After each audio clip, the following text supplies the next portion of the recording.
آپ G D P کم کر دیجئے، آپ پیسہ کھا لیجئے، آپ حکومتیں گرا دیجئے، آپ لیڈروں کو خرید لیجئے، آپ نوٹ بندی کر دیجئے۔ پرسنل لا کو چھیڑنا، نکاح طلاق کے قانون کو چھیڑنا، یہ پورے ملک کے اندر ایک نیا جھگڑا اور ایک نیا فکری فساد شروع کر دے گا۔ اچھا، مسلمانوں کا پرسنل لا تو تقریباً ایک ہے، ہندوؤں کے 3000 سے زیادہ قبیلوں کا پرسنل لا الگ الگ ہے، تو صرف مسلمانوں کو چیلنج نہیں بلکہ ہر مذہب والے کو یہ چیلنج ہے۔ بسم اللہ الرحمن الرحیم۔ اس ملک میں ایک بہت اہم مسئلہ چھڑا گیا ہے، وہ ہے مسلمانوں کے پرسنل لا میں مداخلت۔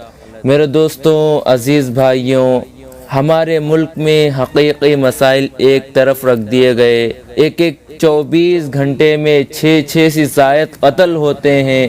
ہندوستان میں کئی اسٹیٹس میں، علاقوں میں اس کو روکنے کی بجائے، بدامنی روکنے کے بجائے، ظلم روکنے کے بجائے، تعلیم کو بڑھاوا دینے کے بجائے، فسادات کو تھامنے کے بجائے، ماب لنچنگ پر پابندی لگانے کے بجائے، یہ سب کرنے کے بجائے یہ حکمران کامن سول کوڈ، ایکسا سول کوڈ ڈال دینا چاہتی ہے۔ اس ملک میں نکاح، طلاق، میراث، ہبہ، وصیت، یہ سب مسائل میں ہر مذہب والے کو اجازت ہے اپنے مذہب پر عمل کرنے کی، ہر مذہب والے کو اپنے پرسنل لا پر عمل کرنے کی اجازت ہے۔ لیکن ایک طبقہ یہ چاہتا ہے کہ نکاح، طلاق، وصیت، میراث کا ایک ہی قانون بنا کر پورے ملک پر مسلط کر دیا جائے۔ الیکشن کمیشن نے یو سی سی کے بارے میں یونیفارم سول کوڈ سب کا ایک ہی قانون کے سلسلے میں لا کمیشن نے اعلان جاری کیا کہ آپ اپنی رائے دیجئے، نقصانات بتلائیے۔ پہلی بات یہ ملک کا حقیقی مسئلہ نہیں ہے۔ دوسری بات، انگریز بھی اس ملک میں رہا، اس نے کسی کے پرسنل لا کو نہیں چھیڑا۔ آپ بھی لوگوں کے پرسنل لا کو چھیڑ کر ایسے مسائل مت شروع کیجئے جن پرابلمز کی ہمیں اس ملک میں ضرورت نہیں ہے۔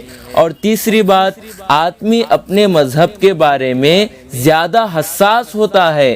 آپ جی ڈی پی کم کر دیجئے، آپ پیسہ کھا لیجئے، آپ حکومتیں گرا دیجئے، آپ لیڈروں کو خرید لیجئے، آپ نوٹ بندی کر دیجئے۔ پرسنل لا کو چھیڑنا، نکاح طلاق کے قانون کو چھیڑنا، یہ پورے ملک کے اندر ایک نیا جھگڑا اور ایک نیا فکری فساد شروع کر دے گا۔ اچھا، مسلمانوں کا پرسنل لا تو تقریباً ایک ہے، ہندوؤں کے 3000 سے زیادہ قبیلوں کا پرسنل لا الگ الگ ہے، تو صرف مسلمانوں کو چیلنج نہیں بلکہ ہر مذہب والے کو یہ چیلنج ہے۔ سکھ سے کہا جا رہا ہے آپ سکھوں کے طریقے کے مطابق نکاح کرنا چھوڑ دو، ہم جو کامن سول کوڈ بنا رہے ہیں ہم جیسا بولیں گے ویسا نکاح کرو۔ جینی سے کہا جا رہا ہے، دلت سے کہا جا رہا ہے کہ آپ ہمارے طریقے کے مطابق نکاح کیجئے۔ اور یاد رکھنا چاہیے، ملک میں محبت باقی رکھنے کے لیے قانون ایک بنانا ضروری نہیں ہے۔ ہیومن ویلیوز اور انسانی اقدار کو زندہ کرنے کی ضرورت ہے۔ ماں باپ کا احترام، رشتوں کا جوڑ، رشتوں کی قدردان، ویلیوز کو زندہ کرنے کی ضرورت ہے۔ کامن سول کوڈ کے مقابلے میں ایک قانون، ایک مذہب ہونے سے جھگڑے نہیں رکتے۔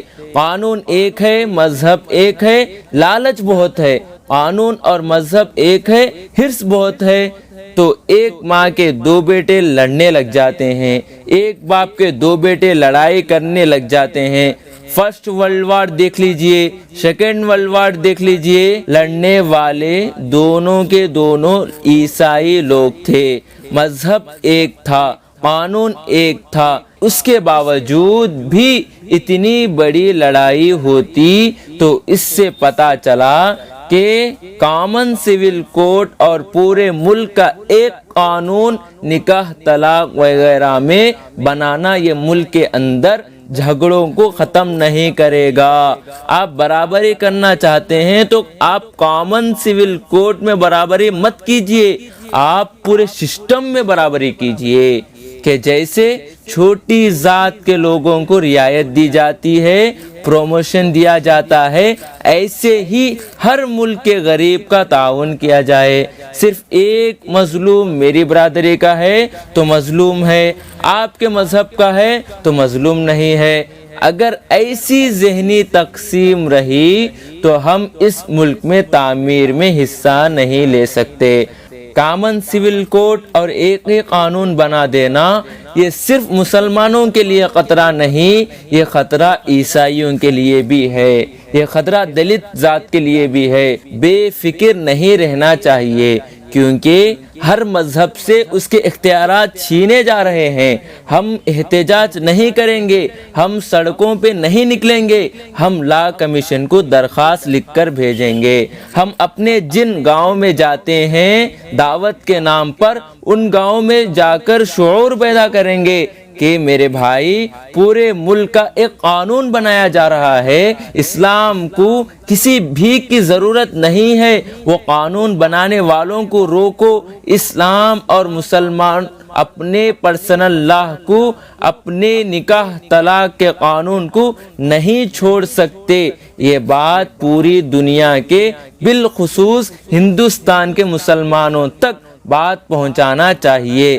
میرے دوستوں عزیزوں، کرنے کے کام یہ ہیں کہ ہم پر عمل کریں، کرنے کے کام یہ ہیں کہ ہم اپنے بچوں کو مسلم پرسنل لاء، اسلام کے نکاح طلاق کے قانون کے بارے میں سیٹسفائیڈ کریں، مطمئن کریں، اور ہماری ذمہ داری ہے کہ گاؤں گاؤں، دیہات دیہات جا کر ہم کام کریں۔ اور خوب یاد رکھیے، کامن سول کوڈ سے صرف مسلمانوں کا خطرہ نہیں بلکہ ملک کے سارے مذہب کے ماننے والوں کے لیے خطرہ ہے۔ متحدہ امریکہ USA میں 10 مذہب ہے۔ امریکہ نے یہ نہیں کہا کہ ہر مذہب والا اپنا مذہب چھوڑ دے اور مذہب چھوڑ کر حکومت کے کامن سول کوڈ پر آ جائیں، بلکہ امریکہ جس کی غلامی میں ہم مبتلا ہیں، اس نے یہ خطرہ نہیں مول لیا۔ اس نے کہا کہ آپ ہماری زمین پر رہیے اور اپنے پرسنل لاء پر عمل کیجئے، سیاست میں ہمارے مذہب پر اور پرسنل لاء میں اپنے مذہب پر عمل کیجئے۔ یہ پورے یونٹس میں اور پورے امریکہ کا دستور ہے۔ اس لیے میرے عزیزوں، ہمیں ان مسائل کے بارے میں باشعور ہونا چاہیے اور حکومتوں کو منوانا چاہیے کہ وہ ظالمانہ رویوں سے بچیں۔ حکومتوں کو منوانا چاہیے، اور اسی طرح جو مسلم پرسنل لاء بورڈ کے ذریعے سے اور اسی طرح جمعیت علماء کی طرف سے جو ہم کو بتلایا گیا ہے کہ ایک جی میل اکاؤنٹ سینڈ کیجئے، ہم سبھی کو چاہیے کہ اس جی میل اکاؤنٹ کو سینڈ کریں، اور اسی طرح بزرگان دین، اکابرین جو طرز ہم کو بتلاتے ہیں اس پر عمل کرنے کی کوشش کریں۔